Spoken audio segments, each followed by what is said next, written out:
नमस्कार दोस्तों, राधे राधे, जय जय सीताराम। आज एक ऐसी कहानी आपके सामने लेके आया हूँ जो आपको सोचने में मजबूर कर देगी और आंखों में से पानी निकल आएगा। ऐसे भक्त की कहानी मैं आपके सामने लेके आया हूँ। जी हाँ, हमारे सनातन धर्म में इतने जोरदार, इतने महान भक्त हुए हैं दोस्तों। उनकी कहानी सुनेंगे ज़रूर आपकी आंखों में से पानी आएगा और आपको गर्व भी महसूस होएगा कि आपने सनातन धर्म में जन्म लिया है। बड़े महान जो पृथ्वी पे अनादि काल से आदि न अनंत सनातन धर्म, उसमें जन्म लिया है। तो दोस्तों देरी नहीं करते हैं, आपने मेरा चैनल सब्सक्राइब नहीं किया तो सब्सक्राइब कर दे, उसमें कंजूसी नहीं करें, प्लीज़ सब्सक्राइब करें, उससे मुझे मोटिवेशन मिलता है। और बेल आइकन के बटन को दबा दे नीचे जो आ रहा है, तो आने वाली कहानी का सबसे पहले नोटिफिकेशन आपको मिलेगा। दोस्तों, विठलनाथ जी, पंढरपुर में विठलनाथ जी के पास एक भक्त रहता था, भक्त गोराजी कुंभार। जी हाँ, गोराजी कुंभार। अपनी पत्नी और उसको एक 2 साल का बच्चा था। दोनों मज़े से रह रहे थे तीनों। भगत गोराजी कुंभार विठलनाथ के परम भक्त थे और उतनी ही संस्कारी उनकी पत्नी भी थी। वो हमेशा विठल विठल विठल विठल विठल का नाम जपते रहते थे और भगवान में बहुत ही पूरा भरोसा रखते थे। तो दोस्तों, एक दिन की बात है, उनकी पत्नी पानी लेने को गई, अपने 2 साल के बच्चे को गोराजी के पास छोड़ के कि मैं पानी लेने को जा रही हूँ, आप इसका ध्यान रखना। उन्होंने बोला ठीक है, और वो पानी लेने को चली गई। पहले आपको पता है, लोगों को पानी दूर दूर से लाना पड़ता था, काफ़ी टाइम लगता था, आधा 1 घंटा एक मटके पानी के लिए लग जाता था। तो जब वो बच्चा खेल रहा था सांझ से, तो गोराजी मटका बनाने का काम करते थे, मिट्टी के बर्तन बनाते थे। तो उन्होंने बोला कुछ काम कर लेता हूँ मैं बैठे बैठे। तो फिर उन्होंने मिट्टी पानी में भिगोई और उनका एक प्रोसीजर है मिट्टी का, उसको पाँव से गूंदना पड़ता है, जितना उतनी वो स्मूथ होती है। तो बस क्या था, वो पानी डाला मिट्टी में और मिट्टी में उतर गए और बस विठल विठल भगवान का नाम भी ले रहे और मिट्टी को गूंद भी रहे, विठल विठल विठल। आप भी बोलो मेरे साथ। तो विठल विठल का नाम जप के वो मिट्टी गूंद रहे थे। वो भक्ति में इतने लीन हो गए, समझो कि पूरी समाधि में चले गए, विठल विठल विठल करते। तो उतने में उनका 2 साल का बच्चा खेलता खेलता उनके पास आ गया। उनको पता ही नहीं, वो तो भगत में बस विठल विठल का जप कर रहे थे। वो धीरे धीरे चलता हुआ पैदल, और जो बच्चे चलते हैं वो अपना घुटनों के बल पे चलता चलता वो मिट्टी के अंदर आ गया। उसके ऊपर उसके गोराजी कुंभार का पाँव लग गया और बच्चा दब गया। और वो अपने भक्ति में विठल विठल विठल विठल कर रहे। बच्चे के ऊपर पाँव जा रहा है, बच्चे की पूरी चमड़ी उतर गई, हड्डियाँ निकल गई, मांस निकल गया, उनको पता ही नहीं है। और वो विठल नाम की भक्ति में लीन है। इतने में उनकी पत्नी आई, पानी लेके मटका रखा। तो उन्होंने आवाज़ दी गोराजी को, तो बोला बच्चा नज़र नहीं आ रहा है। तो वो तो बस भक्ति में लीन थे, उनकी भक्ति टूटी ही नहीं थी। तो उन्होंने फिर ज़बरदस्ती उनको हिलाकर ऐसा जगाया एक समाधि से। तो एकदम जब जाके बोला बच्चा किधर है, तो जब नहीं मिला तो उसकी फिर पत्नी की एक नज़र मिट्टी में पड़ी तो उसका हाथ पाँव कुछ बाहर निकला हुआ था, हड्डियाँ बाहर निकली हुई थी और खून से लथपथ मर गया था वो पूरा। वो ज़ोर ज़ोर से चिल्लाने लगी, रोने लगी। और उन्होंने, लोग पड़ोसी भी इकट्ठा हो गए, लोग कहने लगे ऐसी भी भक्ति किस काम की, मतलब तरह तरह की बातें जैसा आज भी करते, उस ज़माने में इंसान तो इंसान है, इंसान की फितरत है, काफ़ी बड़ा बुरा कहने लगे। तो उसमें उसकी पत्नी के मुख से भी भगवान के लिए कुछ अपशब्द निकल गए गुस्से गुस्से में। फिर क्या था, ये भगवान विट्ठल को मालूम पड़ी ये बात, भगवान ने लगा बहुत गलत हुआ है, बुरा हुआ है। तो भगवान ने एक साधु का वेश बना के उनके द्वार पे आते हैं और विट्ठल नाम का विट्ठल विट्ठल कर रहे हैं। तो उनकी पत्नी बाहर आती है, बोला हाँ साधु महाराज जी क्या, बोला भोजन की इच्छा है। तो उस ज़माने में भी ऐसा था कि घर पे जो आया उसको कभी भूखा नहीं भेजते थे, और साधु को तो हर चीज़ नहीं भेजते थे। तो साधु को इज्जत से अंदर लिया, आसन दिया, और जो बच्चे की लाश पड़ी थी उसके ऊपर कपड़ा ढक दिया। देखो वो माँ भी देखो, उसका बच्चे की लाश पड़ी है, फिर भी साधु को नहीं पता पड़ने दे रही है। वो भी पत्नी कितनी महान होगी। और साधु महाराज के लिए भोजन बनाती है। जब भोजन बन के तैयार होता है और साधु महात्मा के सामने रखती है, तो वो साधु महात्मा बोले, जो खुद विट्ठल का अवतार थे, विट्ठल के रूप में आए थे, तो बोलती है नहीं मैं भोजन अकेला नहीं करूँगा, सुना एक तो छोटा बच्चा भी है उसके साथ करूँगा। तो बोली वो बाहर खेलने को गया है। तो बोला नहीं उसको बुलाओ, वो नहीं आएगा तो मैं भोजन नहीं करूँगा। बहुत आनाकानी की, बहुत झूठ भी बोला खेलने को गया है, उसकी मौसी लेके गई है वगैरह वगैरह झूठ बोला। तो बोला नहीं बच्चा तेरा घर में ही है। और फिर उन्होंने, छोटा सा घर था, एक कमरे का होगा, गरीब लोग थे। तो उस कपड़ा ढका हुआ जब लड़का देखा तो उन्होंने कपड़ा उठाया, बोला झूठ क्यों बोल रहे, देख ये सोया हुआ है। दोस्तों जैसे ही कपड़ा उठाया बच्चा तो जिंदा होके खेलने लगा। तो वो तो अचंभित हो गई, और वो जो माँ है, तो माँ तो खुश होना ही था, वो खुश हो गई। और उसने बस वो जिंदा हो गया, इतने में वो साधु महाराज से अंतर ध्यान हो गए। फिर उसने गोरा जी कुंभार को पूरी स्टोरी सुनाई, बोला देखो ये ऐसा हो गया। तो बोला तूने भगवान को अपशब्द बोले, तेरी वजह से भगवान को वैकुंठ से आना पड़ा, उनको तूने तकलीफ दी है, इसके लिए मेरा और तेरा पत्नी के रूप में कोई वास्ता नहीं। आज तुम मेरी माँ समान हो। और उसको माँ करके, माँ बना के छोड़ दिया। और फिर भगवान में भक्ति में लग गए। बोला तूने मेरे प्रभु को, मेरे ईश्वर को, मेरे को आराध्य को तकलीफ दी है, वो वैकुंठ से नीचे आए, बहुत गलत किया तुमने, इसके लिए आज से तुम मेरी पत्नी नहीं हो, तुम मेरी माँ के रूप में हो। पत्नी बहुत हुक हुई, लेकिन वो भी पतिव्रता थी, संस्कार थी, जैसा मैंने आपको बताया। भगत की पत्नी थी, उसने भी कोई अच्छे कर्म किए होंगे। तो वो सोचती है कि भाई अभी क्या करें, पति का भला सोच रही थी वो। तो बोला एक काम करते, मेरी छोटी बहन से इनकी शादी करवा देते।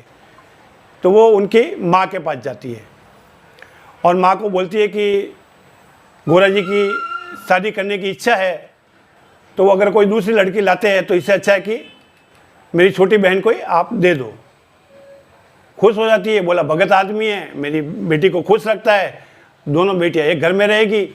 उस टाइम बहु विवाह प्रथा का था, चलन था, एक एक आदमी 4-4 5-5 शादियाँ करते थे, राजा महाराजा करते थे।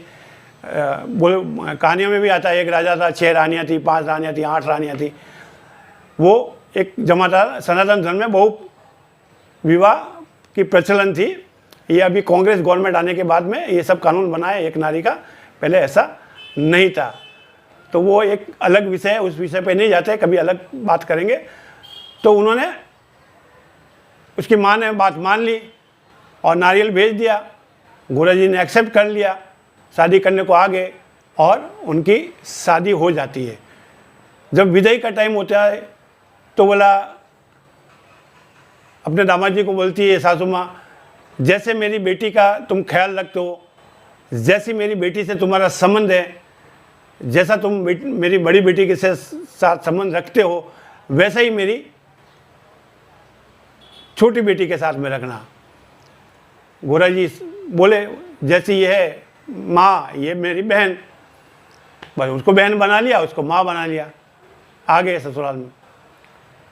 अभी इधर दिन गुजरे, गोरा जी का उस जो नई पत्नी लाई थी उसकी छोटी बहन, उसके साथ में पत्नी का कोई संबंध नहीं, उसको उन्होंने बहन बना के छोड़ दिया था। अभी दोस्तों ये बात धीरे धीरे उसकी बड़ी पत्नी को मालूम पड़ी कि इनके गोरा जी के इनके संबंध कुछ पति पत्नी वाले है ही नहीं है, एक घर में तो मालूम पड़ने ही थे। बहुत समझाया बुझा भी, बोला वो तो मेरी बहन है। तो फिर एक दिन जो उसकी बड़ी वाइफ थी, बड़ी बहन थी, उसने एक युक्ति सोची।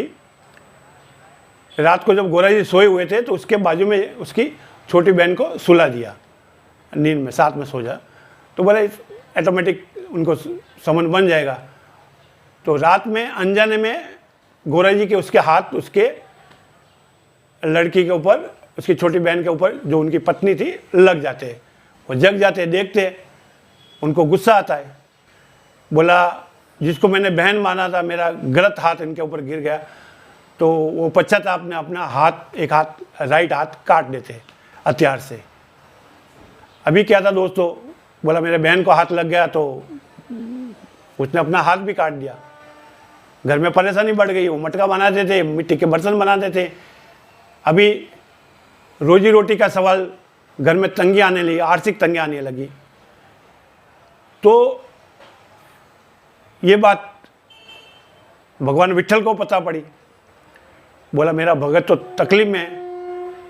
तो फिर उन्होंने कुम्हार का वेश किया, लक्ष्मी को अपनी पत्नी कुम्हारी बनाया और गरुड़ को गधा बनाया, और तीनों चलते चलते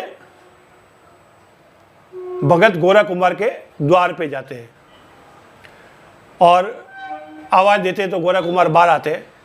तो बोलते हैं हम लोग बहुत दूर के वासी है, बहुत दूर से आए हैं, हमारे उधर काल पड़ गया है, खाने पीने के बहुत तकलीफ है, तो आप मुझे नौकरी रख दो। तो गोरा कुम्हार बोला कि मैं तो आपको कुछ वेतन सैलरी दे नहीं पाऊंगा, मैं तो खुद गरीब हूँ। तो भगवान ने उनको समझाया कि मुझे हमको 2 वक्त की रोटी दे देना, और हम बहुत ही अच्छे कारीगर हैं, मिट्टी का घड़े वगैरह बनाते, तो आपके घर में काम करेंगे, बर्तन बनाएंगे। बोला ठीक है। तो उन्होंने उनको रख दिया। अभी भगवान मिट्टी के बर्तन बनाने लगे, लक्ष्मी जी बनाने लगी, कलर करने लगी, गधा मिट्टी ढोने लगा। जो गरुड़ था मिट्टी ढो के लेकर लेके आता था, भगवान जाते थे बाहर, मिट्टी लेके आते थे, पानी में भिगोते थे, अच्छा घड़े बनाते थे, और लक्ष्मी जी उनके ऊपर पेंट करती थी। ये सिलसिला बहुत दिनों तक चलता रहा। एक दिन दोस्तों संत नामदेव